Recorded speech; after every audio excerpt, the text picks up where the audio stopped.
Socio reform and empowerment society Nanded के ज़ेर एहतमाम जलसे तहनीत का इनेकाद। Socio reform and empowerment society Nanded और इस्लाम माशरा तामीर मिल्लत कमेटी नांदेड़ के ज़ेर एहतमाम आज बरोज़ हफ्ता 27 नवंबर को दोपहर 11:30 बजे सोसाइटी के दफ्तर बरकत कॉम्प्लेक्स रजा चौक में रोज़नामा बरकत ताज़ा के मुदीर आला मोहम्मद तकी की 40 साल सहाफ़ती खिदमत के एतराफ़ में एक जलसे तहनीत का इनेकाद अमल में आया। उन्हें और बरकत ताज़ा के नांदेड़ के मुदीर मोहम्मद नकी शादाब को गुलदस्ता पेश किया गया। अलावा वाज़ी जमायत उलमा हिंद नांदेड़ अरशद मदनी की नौ मुंतखबा ज़िला व शहर मजलिस आमला के अहदेदारान हाफिज़ अब्दुल हफीज़ ज़िला सदर, मौलाना अयूब क़ासमी जनरल सेक्रेटरी और मुफ्ती अहमद क़ासमी शहर सदर को तहनीत पेश की गई।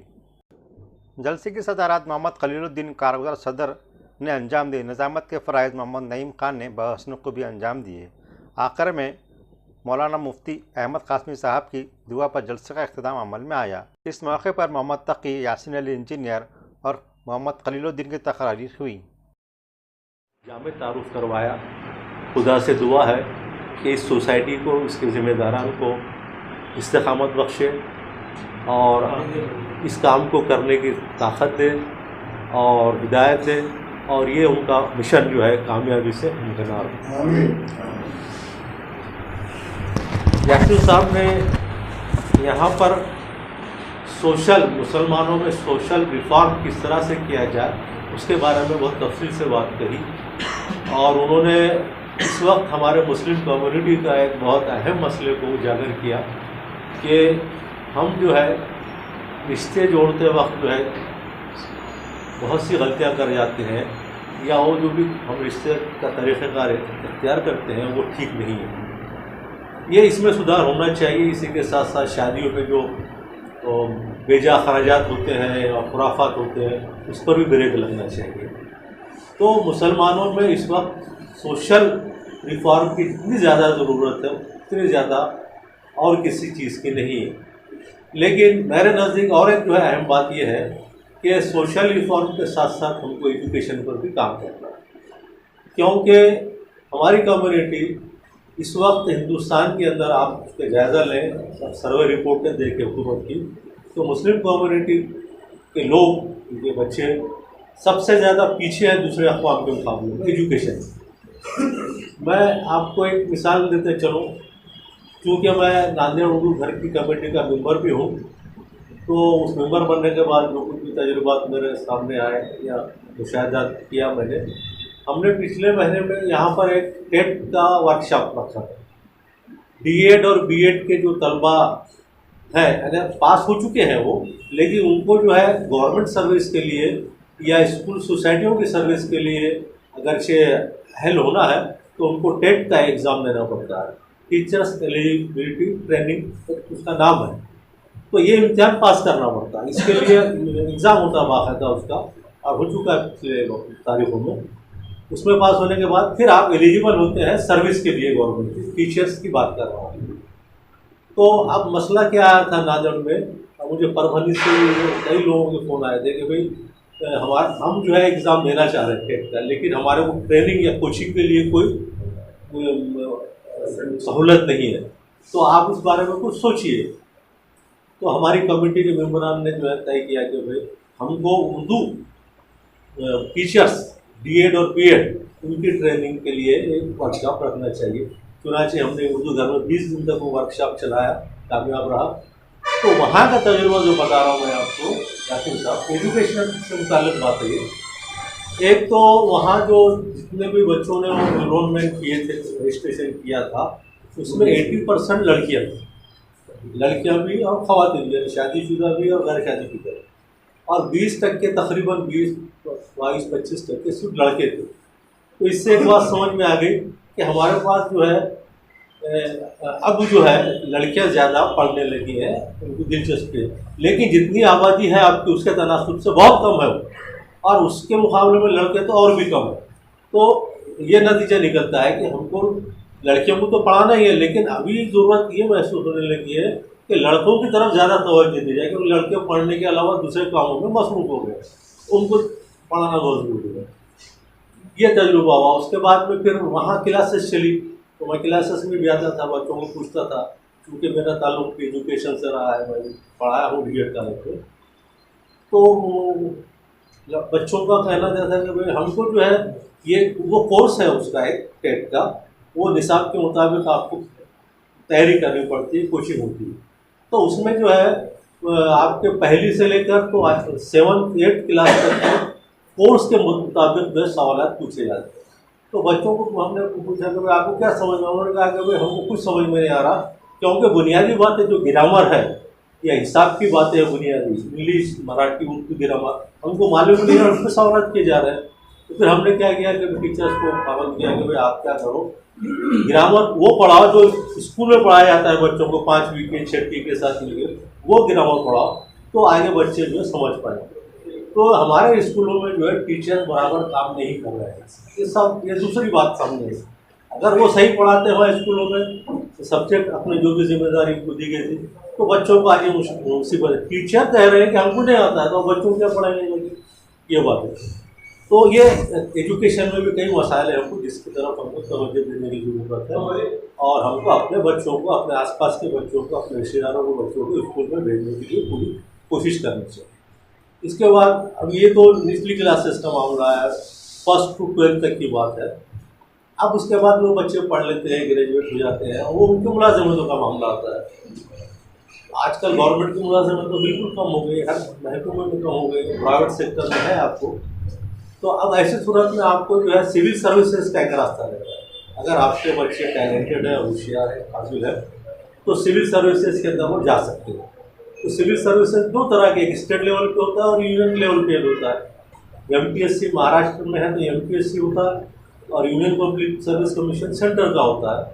अब इसके लिए कोचिंग का कोई निज़ाम नहीं है हमारे पास, कोई कोचिंग सेंटर नहीं है, कोई क्लास नहीं चलती। मुसलमानों की बात कर रहा हूँ, जबकि नांदेड़ में एक शेड्यूल कास्ट वालों का कोचिंग सेंटर चलता है, MPSC UPSC, और हमारे पास हमको जो है यहाँ हुकूमत किए हैं 700 साल। हिंदुस्तान की हुकूमत, हैदराबाद की बात करें तो यहाँ 225 साल के निज़ाम की हुकूमत है, उसके पहले भी हमारी हुकूमत रही। तो हम तो अपर क्लास में रहे और हमने तो यहाँ इंतजार किया है, और हम शेड्यूल कास्ट से भी पीछे जा रहे हैं। ये एक सोचने की बात। तो हमको जो है अब ये जिम्मेदारी किसकी, हमारे बच्चों को जो है आला तालीम दिलवाए, सिविल सर्विसेज के इम्तिहान पर पास करवाए, ये हुकूमत की जिम्मेदारी नहीं है, हमारी जिम्मेदारी। महाराष्ट्र के अंदर एक सेंटर जो है हज हाउस में चलता है, हज हाउस वाले चलाते हैं पूरे स्टेट लेवल पे, वो नाकाफ़ी है। हम चूँकि नांदेड़ में रहते हैं, नांदेड़ में काफ़ी आबादी होगी मुसलमानों की, और मुसलमान जो पहले के मुकाबले में अच्छे पैसे वाले भी हो गए, कारोबार अच्छे हो गए, उनकी आबादी बढ़ चुकी है। तो हमको जो है खुद ये सोचना पड़ेगा कि हमारे बच्चों को अगर सिविल सर्विसेज के एग्जाम पास कर रहा है तो वो सेंटर हमको खुद कायम करना पड़ेगा। तो इस तरफ भी ये लोग बहुत अच्छा काम कर रहे हैं। एक मैसेज देना चाह रहा हूँ मैं आपको इस स्टेज से, इस प्लेटफॉर्म से, कि इस बारे में और कीजिए। हमको UPSC वगैरह के बारे में नहीं सोचना ज़्यादा, हमको सिर्फ MPSC के हद तक ही सोचना है कि हम वो सेंटर को किस तरह से कायम कर सकते हैं। जैसे साहब इस मामले में आप पहले कीजिए, लोगों को बुलाइए, हम साथ में हैं, हमारा इदारा साथ में है, उससे बात की जा सकती है, ज़रूरत है बात। तो आपको निचली सर्विसेज नहीं मिल रही है कलर वलर के, तो आप ऊपर ही जाना पड़ेगा ना। अब ऊपर होना भी बहुत ज़रूरी है हमारे लोगों का, कि गवर्नमेंट लेवल पर ऊपर के महकमों में क्या चल रहा है और हमारे ताल्लुक से क्या साजिश होती है, उसका इल्म तब होगा जब हम वहाँ रहेंगे। तो हमारे बच्चों को जो है गैजेटेड ऑफिसर की पोस्ट, क्लास 1 क्लास 2 इस तरह की पोस्ट भी मिलनी चाहिए, और कोई मुश्किल नहीं है, कोई मुश्किल नहीं है। आप देखा आपने पिछले मरतबा 3-3 4-4 जो मुसलमान बच्चे यहाँ से न महाराष्ट्र गए, मराठवाड़ा से गए, 13 साल की अच्छी पेपर में आपके 13 साल की जिंदगी गुजारते हुए पास हुई। अरे वो आज के एक न्यूज़ छपी हमारे पास बहुत ज़्यादा में, वो मैं पढ़कर, मैं भी पढ़ा जो है थोड़ी देर के लिए, तो सकते में आ गए कि वो लड़की जो देहात की रहने वाली थी, वो मुसलसल जो है इस तरफ लगी हुई थी, सिविल सर्विसेज के इंटरव्यू की तरफ। वो शादी हो गई, उसके बाद उसके 4 जो सर्जरी ऑपरेशन हुए, और उसके बाद उसने IPS का एग्ज़ाम पास किया कल। अरे वो 3 बच्चे हैं, उसको 4 सर्जरी हो चुकी है, लेकिन छोड़ा नहीं है उसने। तो मेरा कहने का मतलब है अगर मुसलसल जद्दोजहद की जाए तो आपको कामयाबी मिलती है। तो इस तरफ जो है हम आप मिलकर सोचें और उस ताल्लुक से क्या इक़दाम उठाया जा सकता है हम आप मिलकर उठाएंगे। यासिर साहब से मेरी मुलाकात होती रहेगी, मैं खुद बहुत इंटरेस्टेड हूँ इस टाइम। दूसरी चीज़ ये कि यहाँ उर्दू का कायम हुआ, इसका जो जीआर निकला इसके अंदर क्लियर उन्होंने दिया कि उर्दू का सिर्फ जो है मुशायरे, क़वालिया या इस तरह के प्रोग्राम के लिए नहीं है, बल्कि इसके साथ हमने एजुकेशन को अटैच किया। उसमें जो है 2 क्लासरूम है और एक बहुत बड़ी लाइब्रेरी के लिए 2 हॉल रखे हैं उन्होंने, जिसमें डिजिटल लाइब्रेरी भी है और सादी लाइब्रेरी, और उसके लिए 18 लाख रुपये सालाना बजट मंजूर है। इसके अलावा जो जैसा कि एजुकेशनल कोर्स वगैरह शुरू की जाएगी उसके लिए गवर्नमेंट बजट अलग घोषित। हमारे लोग हैं मिनिस्टर नवाब मलिक वगैरह खुद चौबा में इंटरेस्टेड है, उनकी वजह से हुआ है। तो यहाँ पर उसमें ये भी दिया है कि सिविल सर्विसेज के कोचिंग भी आप यहाँ शुरू कर सकते हैं। कलेक्टर को बोले हमने तो भाई आप शुरू करने के लिए कोशिश करो, हमको बोलो हमारी कम्युनिटी भी आपका साथ देगी, क्या होगा। तो वो ज़्यादा इंटरेस्ट ले रहे हैं, उनकी मसरूफियत ज़्यादा रहती है। तो यहाँ पे भी एक प्रोविजन है उसका क्या उर्दू धर्म को सेंटर शुरू कर रहे हैं। खैर उसके लिए हम कमेटी के लोग लगे रहेंगे, लेकिन उसको छोड़ दीजिए, हमको ये जिम्मेदारी हमारे हमारे बच्चों को पढ़ाना ना, तो इस तरफ हमको सोचना है। तो ये मेरी बल्कि मैं समझता किसी भी मुस्लिम बच्चे वालिद को बुलाएंगे पूछे कि भाई आप अपने बच्चों को क्या बनना चाहते हैं, तो उसके ख्वाहिश होगी डॉक्टर, इंजीनियर, कोई बोलेगा कलेक्टर, कोई बोलेगा एसपी। माँ बाप की ख्वाहिश तो बड़े से बड़ा आदमी बनाने की होती है। तो जब इसकी ख्वाहिश रखते हैं तो उसको अमली जमा बनाने के लिए एकदम को नहीं करते, होना चाहिए ना ये एकदम, क्योंकि नहीं ना उम्मीद कोई अपनी कष्ट से जरा न हो कि मिट्टी बस धरते से साथी। तो थोड़ा सा हमको काम करने की जरूरत है, सोचने की जरूरत है। पैसा वैसा सब है, खाली उसको ऑर्गेनाइज करके शुरू करें। तो मैं इस मौके पर ही आपसे बात करना चाहता था। इन लोगों ने बुला कर मेरा इस्तेमाल किया, जो कुछ भी मैंने फिल्मा वो आपके सामने है, बल्कि मैं जो कुछ भी कर सका हूँ आप लोगों की मदद से कर सका। अगर मुझे उर्दू कम्युनिटी का, मुस्लिम कम्युनिटी का ताउन नहीं मिलता तो शायद मैं रास्ते में ही जो है अपना सफ़र ख़त्म कर चुका होता, साफ होता। लेकिन साफ मिला, मैं जो कुछ भी मेहनत की, मेरा शौक़ था। मैं सर्विस छोड़ के आया ना, तो मैं कॉलेज में पढ़ाता था, रिज़ाइन कर दिया। मेरा शौक़ जुनून था तो मुझे जर्नलिस्ट बनना है। पहले से जहन में बात थी। अब चूँकि मैं अदीब भी था, लिखता भी था, तो मुझे लगता था कि मैं इसमें कामयाब हो जाऊँगा। तो मुझे कामयाबी मिली है इसमें, शक्ल में मैं नाकाम नहीं हूँ इस पेशे में, और इज्जत भी जो खुदा ने ऐसा भी दिया और गरीब लोगों के कई काम भी किए जाता रहता है। तो बड़ा कठिन सफ़र रहा, बहुत मुश्किल से गुजरा, लेकिन अल्लाह ने मुझे कामयाबी दी। उसका बड़ा वो इंसान है। मैं आप तमाम का शुक्रिया है। ये प्रॉब्लम अपने समाजी जो प्रॉब्लम है, तो इसको अगर हमको दुरुस्त करना है तो समाजी तौर पर ही इसके ऊपर हमको काम करना पड़ेगा और इसके ऊपर हमको जाना पड़ेगा। तो 26 जनवरी 2017 से ये सिलसिला शुरू हुआ।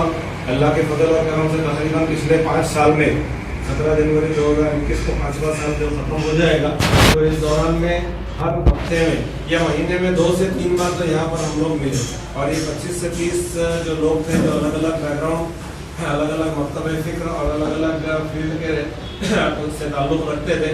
तो इन लोगों ने इस बात को माना और इस बात के ऊपर अहद किया कि हम लोग इस लाइन से, शादियों की लाइन से, या हमारे समाज के अंदर शादियों के पहले, शादियों के बाद जो मसले मसाइल, जो भी इश्यूज़ है, जो प्रॉब्लम्स है, उस लाइन से हम लोग काम करेंगे और उलमा इकराम की सरपरस्ती में, कुरान हदीस की रोशनी में चाहिए। अल्लाह के रसूल सल्लल्लाहु अलैहि वसल्लम ने जो खुद की शादियाँ की है, उनकी औलाद की शादियाँ की है, सहाबा इकराम ने जिस तरह से शादियाँ की है, तो वो तरीके से उस पैटर्न के ऊपर हमारी शादियाँ नहीं हो पा रही हैं, और उसकी वजह से तो शादियों के अंदर तो बिगाड़ आ ही रहा है। उसके आगे जाकर वो जो नस्ल तैयार हो रही है, वो जो जनरेशन तैयार हो रही है, वो कैसी तैयार हो रही है, हम सब लोग अपनी खुली आंखों से उसको देख रहे हैं। तो वो जनरेशन ऐसी है कि जो रात में 12, 1, 2 बजे तक बैठ के मोबाइल खेल रही है, सुबह में 10, 11, 12 बजे उठ रही है। उनके पास कोई काबिलियत नहीं है, उनके पास कोई स्किल्स नहीं है, उनकी मेहनत करने की तैयारी नहीं है, कोई काम में, कोई कारोबार में उनका दिल नहीं लग पा रहा है। तो जैसा नईम सर ने बोले, ये सारी चीज़ें वही है कि मशीन जैसी होगी। टेक्नोलॉजी जिसको हमने इख्तियार किया है, तरीका जो हमने तैयार किया है, तो प्रोडक्ट भी वही निकलने वाला है। तो हमारे सामने अभी जो प्रोडक्ट सामने आया हुआ है, तो उसमें की बहुत सारी वजूहात में से मैं एक समझता हूँ कि जो बुनियादी वजह यह है कि हमारा जो अर्द है, हमारी जो शादी जिस तरह से होनी चाहिए, हमारी जो नस्ल है, हमारी जो जनरेशन तैयार होने का पहला मरहला है औरत और मर्द के मिलने का। तो ये जो दुल्हा और दुल्हन मिलते हैं तो उसका जो तरीका है, जो तरीका हमको बताया गया है कुरान की रोशनी में अल्लाह के रसूल सल्लल्लाहु अलैहि वसल्लम की जिंदगी से, तो वो तरीके को ना इख्तियार करते हुए हम अपनी मनमानी से अपने दिल की तसल्ली के लिए, अपने दिल की खुशी के लिए सब लोग क्या बोलेंगे, सब लोग क्या कर रहे हैं, या हमारे अतराफ में जो मुस्लिम लोग हैं वो लोग क्या कर रहे हैं, उनका क्या तरीका है, तो उस तरीके को अपनाकर या उस तरीके के ऊपर चलकर जो शादियां हो रही हैं, तो जाहिर सी बात है कि जो नस्ल निकलने वाली है, जो प्रोडक्ट निकलने वाला है वो उसी तरह का है। और हर शादी की महफिल में जो हमारे अजीज साहब या हमारे मौलाना लोग दुआ करते हैं कि अल्लाह ताला इन दोनों जोड़ों के बीच में, इन दोनों खानदानों के बीच में मोहब्बत का, उल्फत का, आफियत का मामला करते हैं, ये दुआ होती है। तो मगर हम लोग अगर देखें तो बिल्कुल खुली आंखों से इस बात को माना जा सकता है कि अभी जो शादियां हो रही हैं, जो दो खानदान जुड़ रहे हैं, तो उन दोनों खानदानों के बीच में या उन दोनों मर्द और औरत के बीच में मोहब्बत का, उल्फत का और बाकी खैर और आफियत के क्या मामला थे और क्या रिजल्ट हमारे सामने आए। फिर और उसके आगे अगर जाके बात की जाए तो अभी नांदेड़ शहर के अंदर मैं जितने लोगों को जानता हूँ, एक 1200 से ऊपर बच्चियों को या लड़कियों को मैं जानता हूँ जिन बच्चियों की उम्रें अभी 28 साल, 30 साल, 32 साल, 35 साल, 38 साल, 40 साल, 42 साल हो गई। तो ये बच्चियां जो घरों पर बैठी हुई हैं, इनकी शादियों के इंतजार में कई सारे रीजंस है। तो मगर बुनियादी रीजन यही है कि शादी का जो उन्वान होना चाहिए, जो तरीका होना चाहिए, जो पैटर्न होना चाहिए, जो नीयत होनी चाहिए, वो नीयत और वो समझ के अलावा दूसरे कुछ तो भी नीयत और दूसरी कुछ तो भी समझ और दूसरे किसी तो भी पैटर्न से जो शादियां हो रही है, करी जा रही है, करवाई जा रही है, सारे लोग उसके अंदर शामिल हैं और बिल्कुल खुशी के साथ उसमें खाना खा रहे, इन्वॉल्व हो रहे, मुबारकबाद दे रहे, ये सारी चीजें तो हो रही है। मगर मुझे ये लगता है कि ये जो सैकड़ों की तादाद में हमारी बच्चियां, हमारी बहनें 28, 30, 32, 35 साल के घरों में बैठी हुई हैं, तो इन बच्चियों की जो सिस्कियां हैं, इनके जो जज्बात हैं, इनकी जो बद्दुआएं हैं, तो इसमें मैं अपने आप को समझता हूँ कि मैं भी शामिल हूँ और यहाँ जितने लोग बैठे या समाज के जितने लोग भी जाने या अनजाने में इस पैटर्न में, इस सिस्टम के अंदर इन्वॉल्व है, ये सारे लोग उस बद्दुआओं के अंदर शामिल। मेहमानान और हमारे SRES के ज़िम्मेदारान, मैं तकी साहब को मुबारकबाद देता हूँ कि उन्होंने 40 साल खिदमत की है सहाफ़त की लाइन से, इसलिए उन्हें मैं मेरे दिल से मुबारकबाद देता हूँ और हमारे SRES की तरफ से मुबारकबाद देता हूँ। भाई खिदमत खल्क़ से तो अल्लाह मिलता है और कौम के काम इतने करने के बहुत काम हैं। मैं काफ़ी तंजीमें देखा, सब देखा और बड़े बड़े प्रोग्राम अटेंड करने की तमाम ख्वाहिशें पूरी हुई। मगर मेरी ख्वाहिश रही कि भाई कौम के बच्चे आगे बढ़ना, कुछ पढ़ना, कौम में कुछ अच्छे काम होना।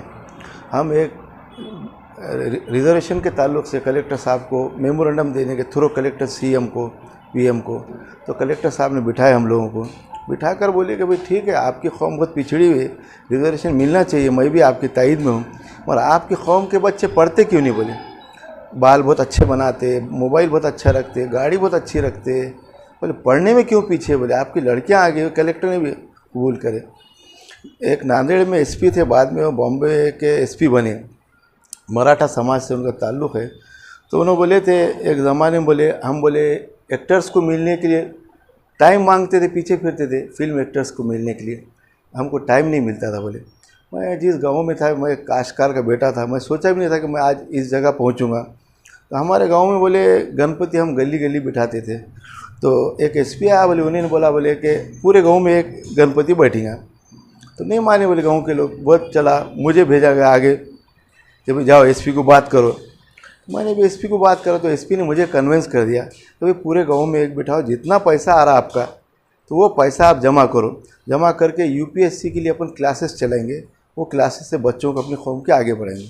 मैं मान गया, बोले कन्विंस हो गया। मैं गया बहुत गुस्से में था कि इन्हें कौन अपने को रोकने वाला है, और मैं कन्विंस हो के हमने वो चलाए। बोले आज ये हुआ कि ये क्लासेस चलाने के मैं SP बना, आज बॉम्बे का कॉरपोरेशन कमिश्नर बना IPS होने के बाद। मेरे साथ वाला बोले गांव का एक बोले कलेक्टर बना, उसके बाद आज अमेरिका में इंडिया के फंड्स के डिपार्टमेंट में है। बोले तो मैं जिनका टाइम लेने के लिए जाता था एक्टर्स का, आज वो मेरा टाइम लेने के लिए पीछे फिरते होते हो। तो तालीम बराए काबिलियत हासिल करना है तो बहुत अच्छी बात है। हम क्या समझ रहे तालीम बराए मुलाजिमत, तो ये हमारा गलत है तरीक़ा। और हर काम में भाई आज़ादाना तौर पे कोई भी काम हो तो सच्ची खुशी इंसान को होती है। तो कौम के लिए बहुत सारे काम हैं। अब जो पार्टियां हमें समझती है कि मुसलमानों को और दलितों को सिर्फ वोट बैंक समझती है, भाई पोटा था, टाडा था, उसको हटाने के लिए दुनिया के अंत तक मेहनत की। उसके बाद यूएपीए का ऐसा काला कानून ला लिए, अभी कौम के लोगों को यूएपीए क्या है मालूम ही नहीं, अभी भी यूएपीए का फुल फॉर्म नहीं मालूम है। और मौलाना अबुल कलाम आज़ाद कौन थे वो भी नहीं मालूम है। वो लोग आज जयंती मना रहे मौलाना अबुल। कौम को बताओ ना भाई मौलाना अबुल कलाम आज़ाद कौन थे, उन्होंने कौम का क्या काम किए, उनका असल नाम क्या था, कहाँ पैदा हुए, कौन सा मिशन लेकर चले, कांग्रेस पार्टी के पहले सदर थे, एजुकेशन मिनिस्टर थे, मक्का मुअज़्ज़म उनकी पैदाइश हुई, कुछ नहीं बस फ़ोटो लगा दे, बस मौलाना अबुल कलाम आज़ाद की जयंती मना रहे। तो बताओ, हम माजी को देख के मुस्तकबिल सुधारा जाता है। हमारी कौम के आज नौनिहाल जो है तो आज डिप्रेशन का शिकार है। उनको बताओ ना भाई कि हमारा माजी कैसा था, वो देख के मुस्तकबिल सुधारो। आप कौम के जो इस्लामी तारीख़ है वो बताओ, हमारी कौम को रोशनास कराओ। सिर्फ 2-3 बातें लेके मत चलो, वो बताओ तो हमारी कौम आगे निकलेंगी, ऐसा से कमतरी से बाहर निकलेंगी। ये ऐसे काम है कौम के करने के। तो यासीन सर ने काफ़ी तफसीलात बताए। तो जब यहाँ रिश्तों की बात आती है, एक किसी का मैं नाम नहीं लूँगा, एक लड़की का रिश्ता है, वो MBBS बच्ची थी, बाद में MD की। तो रिश्ता ढूंढे, जब MBBS कोई आदमी मिल गया, एक तो कौम में मिल रहे नहीं बच्चे, लड़कियां बहुत पढ़ ले रहे।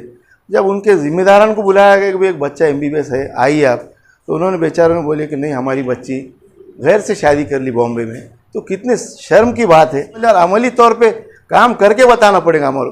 आओ भाई ठीक है बोलिए चले, ऐसा नहीं। जैसे यासीन सर अक्सर बोलते, आप बोलते कि भाई हम आख्त के खाने का हम बायकाट करेंगे, हम सब मिल के आख्त के खाने का बायकाट करना पड़ेगा हमें। फिर तो समाज, अब हिंदुस्तान की सरमायादार कौम जैन मारवाड़ी इतनी सरमायादार है कि उन सब जानते हैं, उनके आज कारोबार बाहर भी है, फायदे करें कम पैसों में, सादगी में। अब हमारी कौम के पास ऐसा कौन सा पैसा होगा ये जहेज, तो वहाँ पर अगर जहेज कोई गरीब की बच्ची देखेंगे, खाना देखेंगे, उसका शौहर उसको ताना देगा कि तेरा बाप ने हमारे को ये जहेज नहीं दिया, ऐसा खाना नहीं खिलाया, ऐसा ही। वो बच्ची देख के ऐसा से कमतर मुफ्त है, वो भी तो सोचो ना आप भाई। ये सारी चीज़ों का मद्देनज़र रखते। अब कुछ लोग जो है तो क्या करें, मेड़ावे में शादियाँ करें मगर पीछे से चालू, ये कौन सी बात है? कर रहे तो पूरा करो ना भाई, अमल कर रहे हम तो पूरा करना चाहिए भाई। मेरी बातें बहुत बुरी दिख रही होंगी, मेरी बातों से अगर किसी को बुरा लगता होगा तो मैं माफ़ी चाहता हूँ। और हमारे तकी जो बुज़ुर्ग है, मैं उनको और एक बार मुबारकबाद देता हूँ। हमारे दोस्त नकी शादाब को मुबारकबाद देता हूँ कि ये लोग अच्छा सहाफ़त का काम कर रहे हैं।